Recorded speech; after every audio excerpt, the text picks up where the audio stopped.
Okay, are you ready? I'm ready. Are you sure? This is a big episode for us. Mm-hmm. If we don't It is get a this, big we one. don't nail this one, Trioculus is never coming back on the podcast. Well, we can always get the more epic Trioculus, Triclops. Cyclops. We need to Yeah. find someone with 3 eyes, and that's it. All right, go ahead. It's our only. Okay, we're ready to go. Yep, we're good. Okay.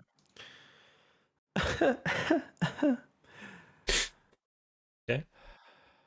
Hello, everyone, and welcome to another episode of Tapcaf Transmissions, the only Star Wars podcast which has ever talked about the Jedi Prince series, which we are doing today. Hello, Corey, my good friend. How are you doing? I am doing good, Justin. How are you doing today? I'm good. I'm good. Thank you for asking, and thank you to your robot for translating that one. Very busy week today. I'm a little disappointed we didn't do a dedicated episode for Disney Plus Day. There's clearly a lot to talk about there. I didn't shit the bed on my predictions whatsoever.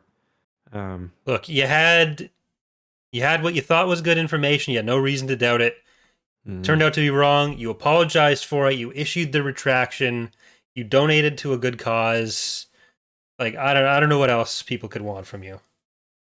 They want their literal time back. Like Well, they that's want, fair, but yeah. they could have also not spent that time yelling at you on Twitter if that was their problem. I've got to donate to the Time Machine Society to help get that time machine invented. If you've been doing that before, we should talk off the podcast. I have some bad news for you. Yeah, so not a whole lot in Star Wars news this week. We did get a little teaser for Obi-Wan, a bit of concept art, not a whole lot there. I don't really think it's that worth discussing at this point. No. Rogue Squadron may be in some hot water, which is not great because that's the Star Wars project I was looking forward to the most, and it seems like there's some creative difficulties going on there. Yeah, I saw the scheduling delay stuff, and then I saw there was the article. Like I saw one article after the fact about everything being canceled, but then I looked at the source for that, and I don't know I how didn't look too serious to far take into that it. one. Yeah, I didn't look too far into it. I'm not going to bother. I'm just gonna hope it turns out well. And because like his stuff is also like, is it or isn't it? Who knows? Like, is there actually any sort of drama? No one knows. There's no way to possibly know. So Yeah. yeah. Anything else in Star Wars news to talk about this week? Not really. I mean, there was the Boba Fett thing. That was about it. Mm-hmm. Actually, there was something today I saw. Dark Horse is going to start making Star Wars comics again. That's exciting. That's actually really big news. I'm excited for that too. The Marvel comics, I know a lot of people like them. They haven't really hooked me too much. But yeah, the Dark Horse ones, I found them always a bit more compelling in terms of the artists they use and stuff. So Yeah, and it was announced that it's going to be comics that are spanning from like the High Republic period to some stuff that's dealing with like the First Order. So there's seems to be a pretty big breadth of content there that they're going to be going for. So that's good. Mhm. Yeah, I misread the announcement first. I thought it was saying that they were doing it said all ages comics, and I read that as they're doing comics just for kids, like comics all ages can get into, but no. So they're going to be doing lots of stuff. Yeah. They're replacing, I think it was IDW or whatever the name of that company was that sometimes did. The intellectual dark web. Yeah, exactly. Yeah. We'll talk about the intellectual dark web later with that email we got from them. But the whole intellectual dark web. Yeah. The greatest minds conservatism have to offer. Email us this week. Yeah, I think it was Ben Shapiro, maybe. Well, speaking of things that I'd sell if I could, today we're going to be talking about Jedi Prince Book 1, The Glove of Darth Vader. A lot of cool stuff in this book. Yeah, this book was more insubstantial than I thought it would be. Yeah. We'll be able to compare this to the Young Jedi Knight stuff, but like going through this, all of my notes are about like funny shit to Yeah, joke no, me about too. rather than like any actual content, really. Because I don't know. There's nothing in here that grabbed me quite as much as anything in Young Jedi Knights. But like, No. there's some like background world building stuff that actually ends up being kind of important later. But just the way certain characters get referenced, or you get some more Grand Admirals, which you didn't really get much of up till this point. But really, it's about how the Central Committee of Grand Moffs wanted to eat a giant whale, and the Hmm. Death Star was blown to. It is I'm not sure if it's fake or not, because a lot of the stuff in this is the CCOGM setting up a fraud. So I don't know if the Death Star chunk that's found on Mon Calamari is actually part of it, or if that's part of a different fraud. I don't remember. It's kind of funny because if not, it's like another way that the sequel trilogy is similar to the Young Jedi or the the Jedi Prince series. We've got like So Rey Kef being Beer is Mon Mon Calamari Calamari, basically. but in at least the same system instead. Yeah, exactly, Okay, exactly. Yeah, I'm okay with that. yeah. Um, yeah, I had a lot of funny notes too. My first one Sad-eyed fish man. was make the whole thing that way? Question mark? Question mark? Question mark? Um, because like they're saying that the glove is indestructible. Like maybe make the whole armor that way. Like I just imagine Darth Vader being in the meeting like, we've made your glove completely indestructible, but it's also light enough to be a glove and still completely movable. And he's like, The you could do reasoning that with for it my whole too. armor. The reasoning for it was like it didn't make much sense either. After the confrontation on Cloud City, was it? Or like why is yeah, it was Yeah, it's in yeah. and no one questions like, "Oh, we want this glove because this material seems pretty valuable maybe." No, it's like actually, if you have the glove, you get to rule the empire. Yeah, like I never saw Darth Vader as like a mythological figure within the Empire, but I don't know. Like he's usually portrayed as just kind of a grunt. Yeah. Like yeah. A mean grunt and definitely one who like commands respect and stuff. But Yeah, yeah. like so basically the plot of the book for those of you who haven't taken the 25 minutes to read it this week. Uh Yeah, it was really short, like even way shorter than Young Jedi Knights. yeah. So there is a group of Grand Moffs and some other Imperial notables that are congregating on Kessel. They are trying to install Trioculus, who is theoretically the son of Palpatine. But as they say in even the first book here, he's not the real son of Palpatine. The real son of Palpatine is a different Triclops. So he's Hmm. got two eyes, but then He's and not this the is the slave lord twist. of Kessel. Yeah. Yeah, he's got a third eye right here, right up in the middle. Mhm. And apparently they only needed to find someone who had three eyes for this all to work out, because everyone knows that Palpatine has a son named Yeah. Triclops, but Yeah. they needed one that was more mentally stable apparently, Hmm. because I guess one of them, like the actual one, didn't want to do this with the Empire. Hmm. So, He's uh, insane according to them. but they've established, they have like fully convinced everyone involved that this is the legitimate son of Palpatine. Hmm. That's not in question. What is in question is that some jerk named Kadan has told everyone, nope, only one who can rule the Empire is the guy with the glove of Darth Vader that was blown off in the Death Star. And this is just accepted fact because he's had a Yeah. different prophecy of like, oh, if we do that, we're good. It's like no wonder the Empire fell apart nearly immediately. Yeah. Like this is not a great the system they've got here. So we learn about that. We learn about Luke's attempt to infiltrate this meeting because the New Republic has heard about it. And really, the crux of the plot is that they need more whale meat, whaleodon meat from Mon Calamari. I do also love like how like the New Republic strategy is to send R2D2 and C3PO in a like crashing pod. Like no wonder the rebels took so long to win. Like the Empire had probe droids. The Yeah. like the rebels have a droid with anxiety and like, it's like not a great, not a great. Like that's your intelligence agency. Like, yeah. They go through a lot of effort to disguise 3PO, but I don't remember if they actually disguised R2 at all. He does have a disguise. I don't think we learn what it is, but he mentions that he's disguised. I mean, I don't know why you don't just. Surely the New Republic has at least 2 droids. Like, yeah, no, it's got to be these ones. I mean, if they can identify the son of Palpatine that easily, maybe they can identify the droid of Darth Vader that easily. That's true. Like, yeah, that's a good point.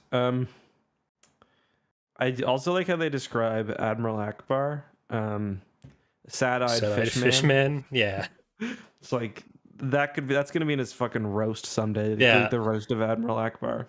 Like that's one of the first things you read when you open the book, and that's when I knew what I was in for.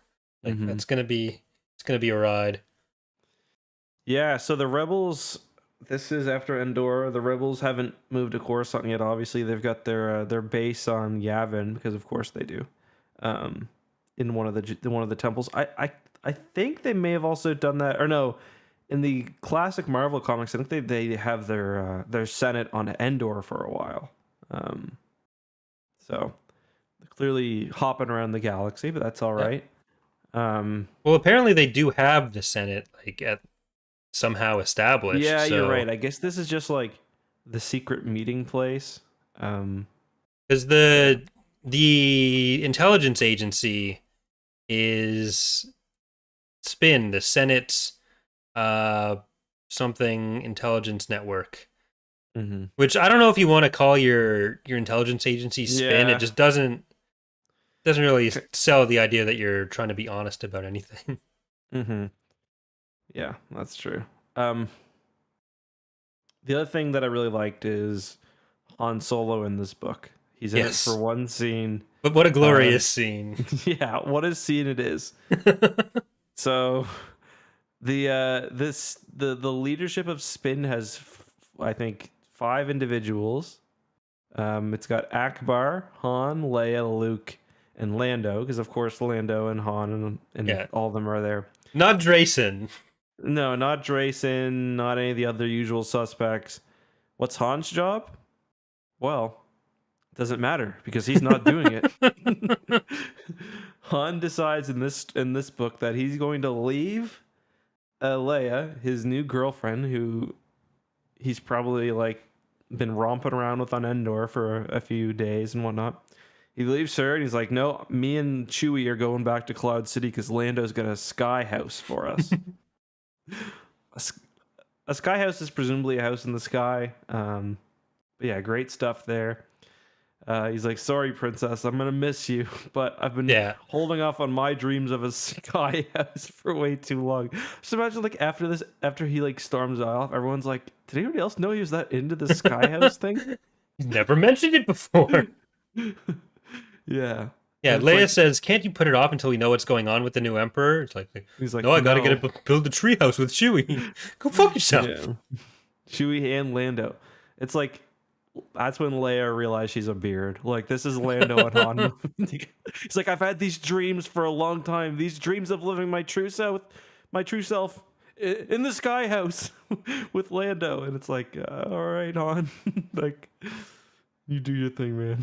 Well, the sky house, it comes up a lot in future books as well. Actually, I don't know what a sky house is exactly. I don't know if it's distinct from a regular house that just happens to be on Bespin, but there is a glossary at the end of the book. I don't know if you perused that at all. I checked. I didn't see sky house in there. Is it featured? I'm looking. Nope. It's not. That sucks. They explain how to pronounce Trioculus, at least. This is like the Star Wars book that like less than any other needed a glossary. Yeah. Like, let's see. What are the hits in here? MD5, an evil Imperial droid with a wide variety of skills, including medical knowledge. Okay. Now deceased, Emperor Palpatine was once a senator in the Old Republic. That's true, but he destroyed the old Democratic Order and established a ruthless galactic empire in its place. ruled the galaxy with military might and tyranny, forcing human and alien citizens of every planet to live in fear.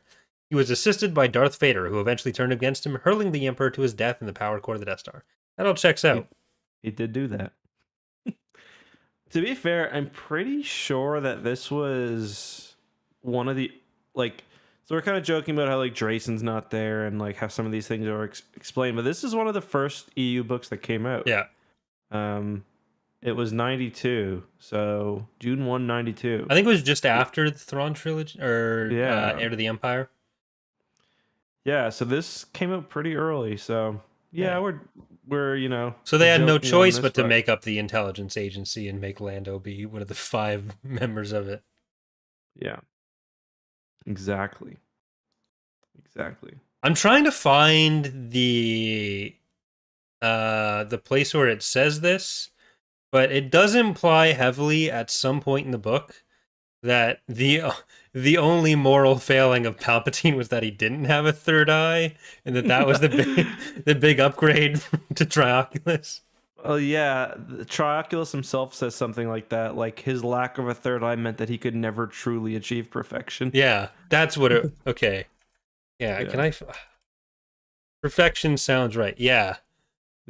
Without 3 eyes, he can. This isn't even his own internal monologue. This is something he's telling to the crowd of all of his new supporters. My father, the Emperor, had many powers of the dark side, but without 3 eyes, he can never achieve perfection. Like, never explains, like, it doesn't even suggest that, like, the third eye means he's psychic or anything. It's like... Well, it does. It does give an explanation here. Oh, does it? Okay, go ahead. It was known by the ancients that a Dark Lord with 3 eyes has a secret strength possessed by none other, and so it's my destiny to rule over my father's empire. Yeah, but imagine having to buy glasses, though. Ooh. I don't know if you just get a monocle on top of your bifocal. Or not bifocal. Yeah, no, your bionicles. No, that makes sense. Yeah. Do you have any other notes about this book? I mean, so basically, I'll give you guys the plot summary. I can do it in 30 seconds.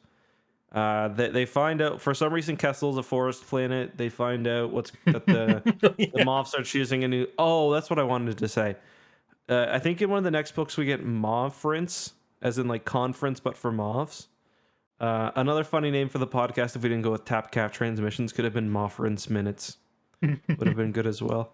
But anyway, so they talk about electing a new leader. Trioculus is a fake. He's got electrical things in his hands. He's slowly gaining power. Everyone ends up at Mon Calamari, where Trioculus thinks he's found the glove of Darth Vader, when he's killing all these whales. Not very epic. Luke. It's a very environmentalist message of this book. It kind of was, actually, like, unironically, which, like, that's good for kids, because it's not like some weird creature they're saving. They're literally just whales. And it's like, why do we have to save the whales? And it's like, well, because it's all part of the ecosystem. Like, oh, that is true. That's good. And then they blow up the big whale killing sub, and I mean, that's pretty much it. Yeah. There's no Jedi Prince Ken in this one. They do talk a lot about where their new secret base should be, because they can't stay on Kessel. And the planets they list are, of course, the 3 movie planets that everyone always uses for everything. And Dagobah. Yeah. It's like, I don't think people are supposed to have heard about Dagobah. That's why Yoda's there. Well, they're talking about Tatooine, and Trioculus is like, oh, so we have to deal with the Tuskens and the Jawas.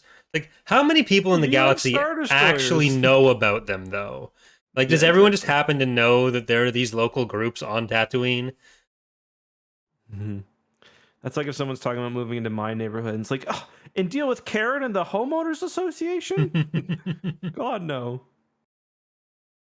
Yeah. For some reason, though, Mon Calamari, all their stuff is named after, like, real-world astrological signs. Aquarius City. Yeah, that was really bold of them. Yeah, Aquarius City and Pisces Station. It's like, good for them, I guess. Thank you. Yeah. No, we're stuck with it.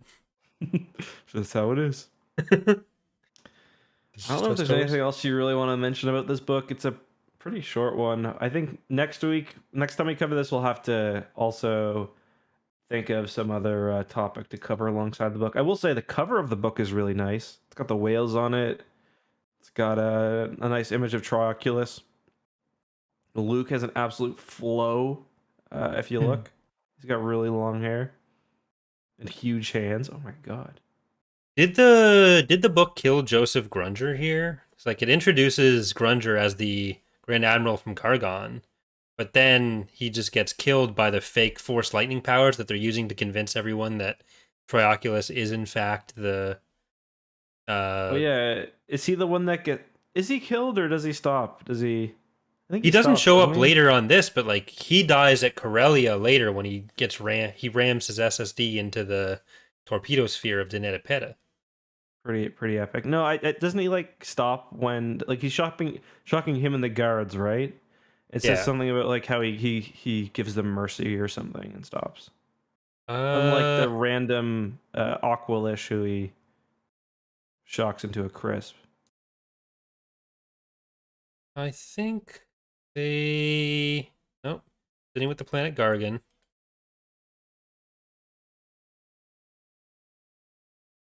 No, Grunger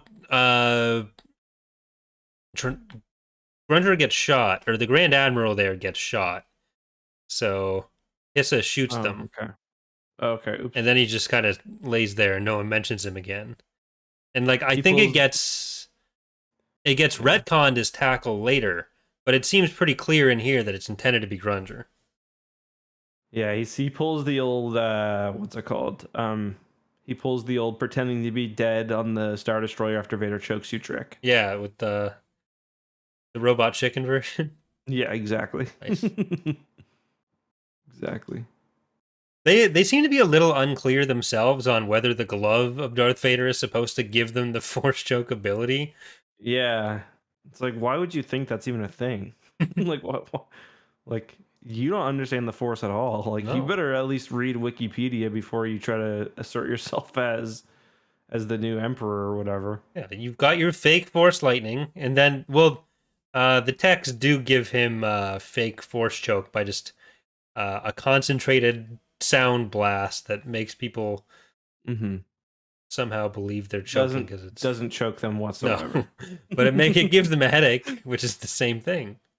Like, why not have like a gravity gun that like grabs their throat? Like Star Wars could do that. Like they could make that up, and I would believe it just as much as sonic device that makes you go crazy or makes you have a bad headache or whatever it actually does.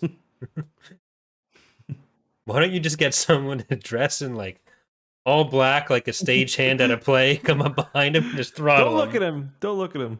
Yeah.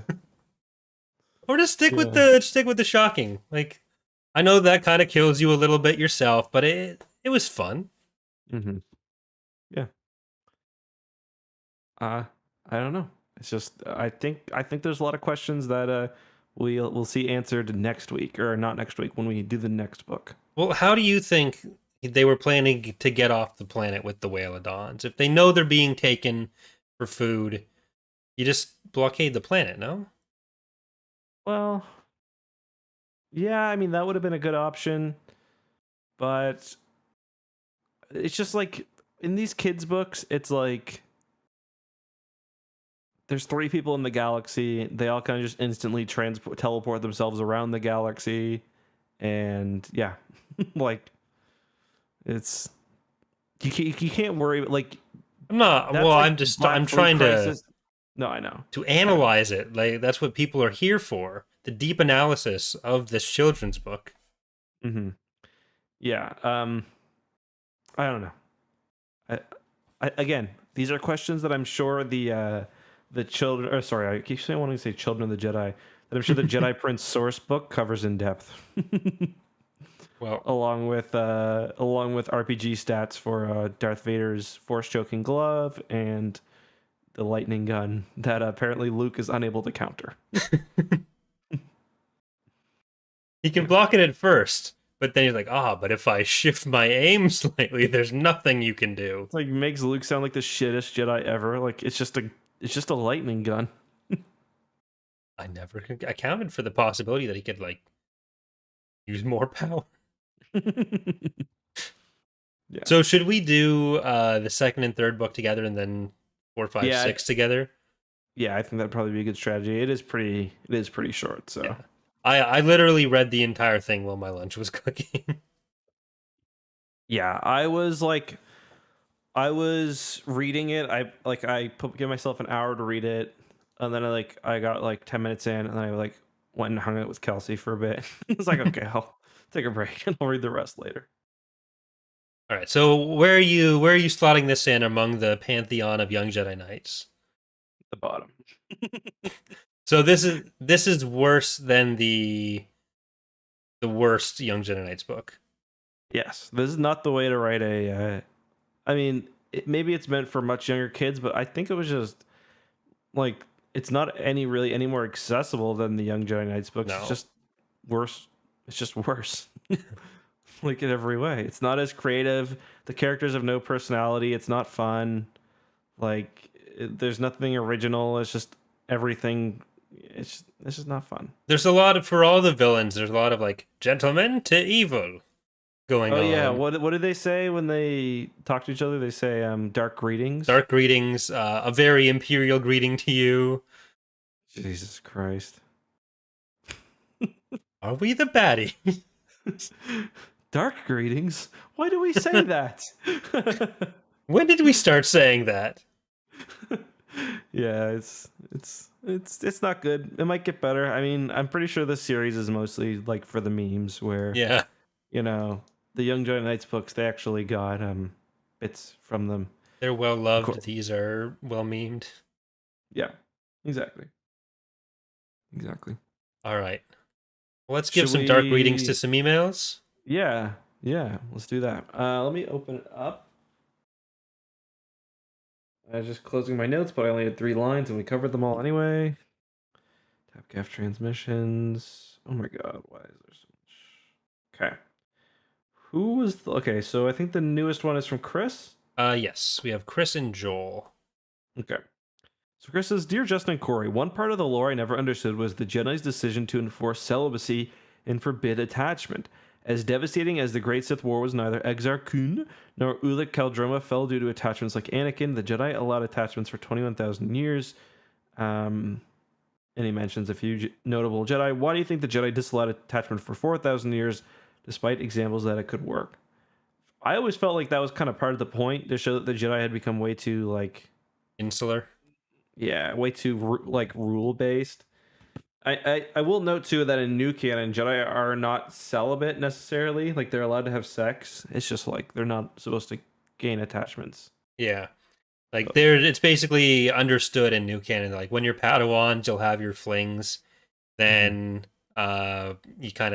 you're theoretically supposed to stop that when you're a knight, but then it still a lot of kind people of goes don't. unspoken. Like the farther up the chain of command you go, the more it's expected that you that you don't do that. I have actually really liked how the High Republic has handled just like the kind of the social structure of the Jedi Order. Like it's something we haven't really seen laid out explicitly in a lot of places before, like how those things are treated.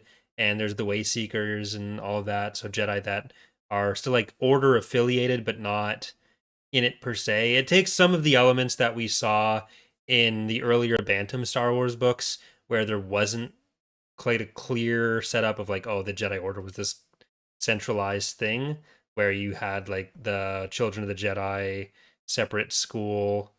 So like some of that is baked into the new stuff, but like starting with that as being the premise and knowing where it's going rather than just no one had seen the prequels yet. Yeah, no, I agree. I think they've handled it well. I think like practically it's the other part of that thing is that a lot of the early lore about that stuff does come from before the prequels. When we're talking about the legend stuff. Yeah, because like a lot of books just assumed Yoda was on Dagobah for the entire 800 years. Yeah, and that Luke would be banging in that. That was because I mean it makes sense because you only really hear of 2 Jedi from the old, well, 3 Jedi. You've got Luke, Anakin, Anakin, Yoda, and Obi-Wan, and one out of 3 of those at least was, at least having sex enough to have twins. So, which to be fair is just one time, but still. Yeah, and like Yoda and Obi-Wan don't spend the entire original trilogy being like, "This is all your fault, you mistake." So how are they supposed to know? I told your father to wrap it up. Yeah. Yeah. Mm-hmm. Next question comes from Marge, who says, or I don't know if it's a question or comment. I really don't like that one article that retconned in like weird. Oh yeah, I don't like this part either. Have you read this one? I really like that one article that retconned in like weird sexual violence between prophets of the dark side from this and Sarah's from Dark Forces 2 / Jedi Knight. Yeah, it was what's his name? Chronal. There's some weird like incest references. It was on a StarWars.com article. Because that one Jedi from Dark Forces 2, Saris, you know her? She's like the blonde one. She's a hero daughter. In Revenge, of course. I'm pretty sure she's Chronal's daughter. Is that a? I think. Let me see. Yeah, she was the. And there's some weird, really gross stuff about how he let the other prophets have sex with her, basically, and raped her. Why does Star Wars do these things? It's an Imperial Warlords, Despoilers of an Empire, Part 3. Okay, Jason Fry, come on. I don't think it was Jason Fry. I think it was probably, what's his name? Abel. Okay. I mean, I'm not saying you can't tell stories about that kind of thing, but Star Wars never does that well and shouldn't try it. They should just be cut off from it. Especially like as a fucking online listicle. Let's see. Here we go. I found it.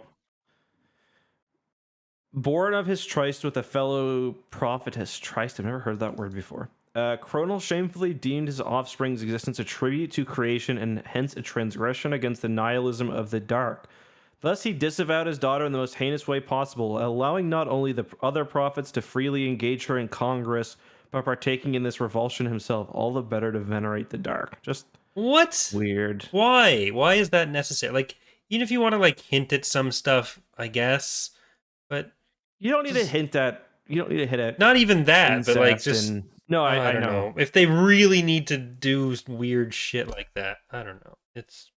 That's fucked.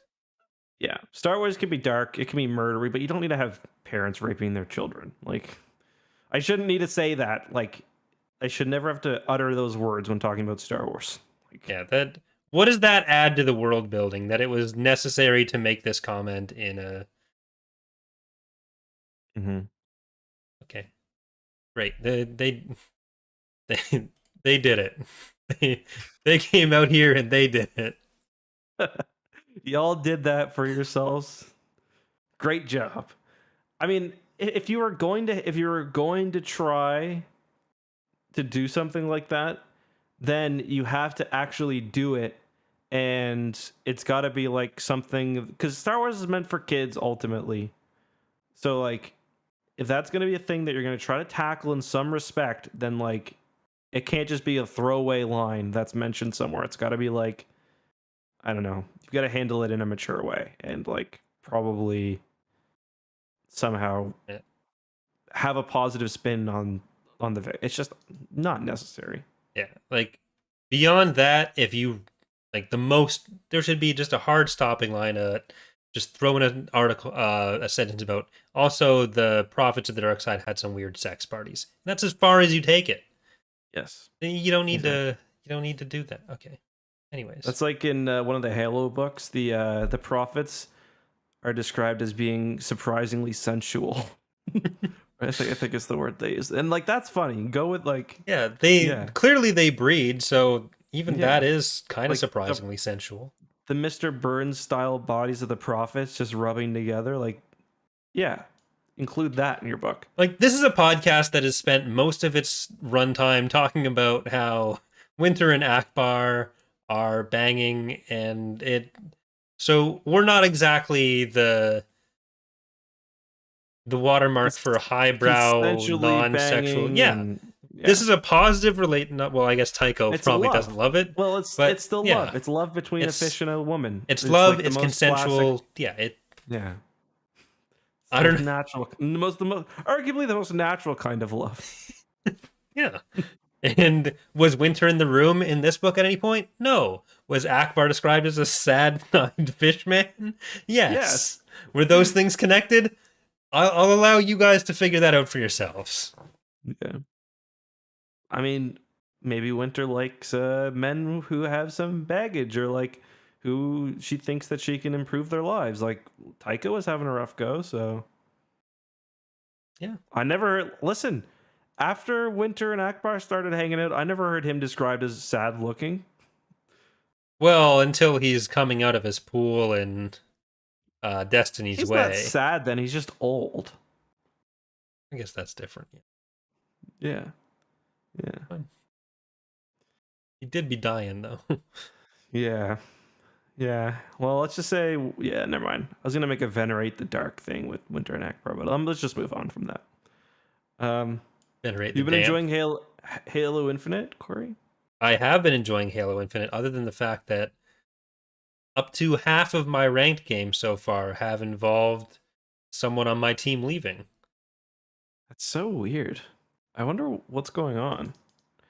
I don't know. I try to turn off my DDoSing stuff, but it's kind of helpful in a way because you can't lose SR. yeah, so but like every game that someone's maybe I think one of them was a definite loss.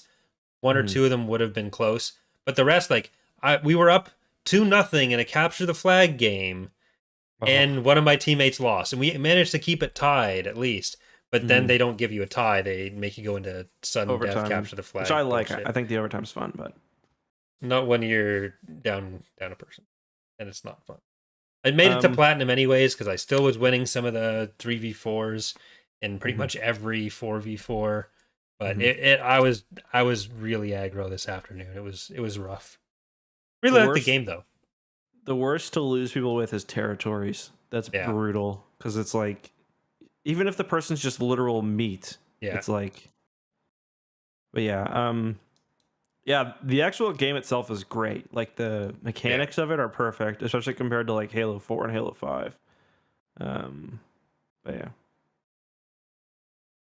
yeah. Like Slayer, you can do 3v4 pretty easily. I think I won every Slayer game I had. It can be an advantage sometimes. Yeah, if you don't have a real shitter and they have someone who's just absolute laundry, then yeah. But yeah. Well, I'm sure we'll play tonight after Brio Kart. Hopefully not ranked. Don't let me convince Charlie and don't let me talk Charlie into doing ranked, please. What did he get placed into? Silver 1, silver 6. There's a clip of it on the Discord. He would not tell me. Didn't you both play every game together though? Yeah, we played every game together. Did he drop out of some of them? He dropped one, yeah. Okay, and that's not you got placed in like Diamond, right? Yeah, Diamond 1. How badly was he doing? He was doing really poorly, and I was doing like it was like. We were clearly getting matched with people more kind of like he didn't do badly every game, but like there were a few games where I went like literally 30-1 or like 30-2. It's just like it seems like they did like half of kind of the lower level of us, then half of like the higher level, and I did all right the higher level ones, and then the easy ones were easy. He didn't do badly though. I think had he not dropped, he would have probably gotten gold because he was silver 6, so he was almost at gold. But it is also kind of hilarious because like in 2 years when we're talking about Halo rankings, we'll be like, isn't it funny, Charlie, that the first time you got ranked it was silver 6? I mean, will we be saying that once there's a higher population and people are at their proper ranks?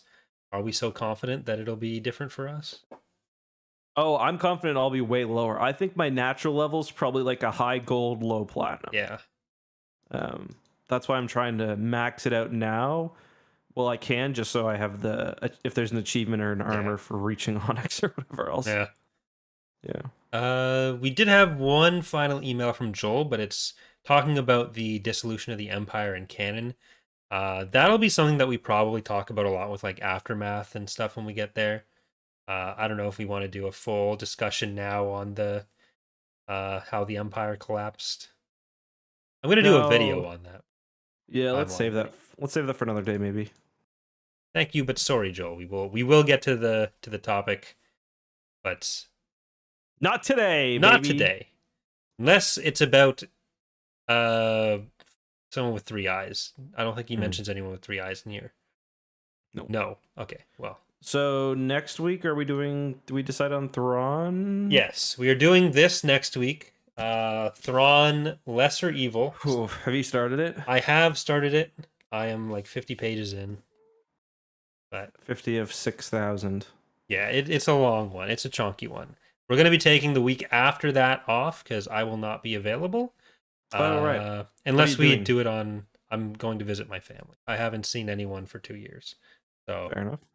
I'm going to go see my nephews, give them some Lego, and go from there. All right. Unless we want to do Wednesday that week, we could do... Now let's take a week off. Okay. Take a week off. Then we'll be back. We can do the Corellian Trilogy Book 2 the following week. So that would be the 9th. All right. So Lesser Evil is going to be on the 25th. Assault at Salonia is going to be on the 9th. I'm never sure which verb goes there. That sounds right to me. So that's the schedule, guys. You guys have plenty of time to read up and join us if you want to, but as always, we will spoil it if you don't. But most of our conversations, as long as you have a basic understanding of what's going on, like you can understand us joking about fish and humans banging or whatever else. Yeah. So something does bother me about the Ascendancy trilogy that I just got confirmed for me. It is actually the Thrawn Ascendancy trilogy. It's not Thrawn : Ascendancy trilogy.